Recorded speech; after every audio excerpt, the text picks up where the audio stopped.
Good morning, this is Andrew here bringing you your thought for the day. So what I wanted to bring you guys this morning is a little thought from Psalm 3. I was reading this recently and I think it's really applicable to the circumstances that we're finding ourselves in. Psalm 3 was written by King David as he was fleeing from his enemies. He wanted to hunt him down and kill him. Yet we read in this psalm David declaring some wonderful truths about God in the middle of these troubles. And there's a phrase that particularly stood out to me as I read this, and it's this: David saying that God is the one who holds my head high. God is the one who holds my head high.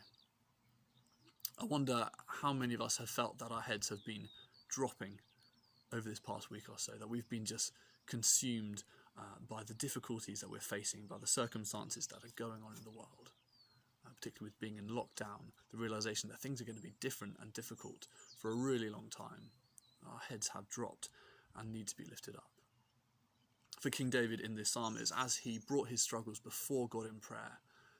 It was as he reminded himself the wonderful truths of who God is and what he does for him, that he experienced this lifting of his head, that God lifted his head above the circumstances that he was in, to be able to keep his eyes fixed on God. He was able to go on at the end of the psalm and say, "I am not afraid." Even though his circumstances hadn't changed, he was still surrounded by his enemies.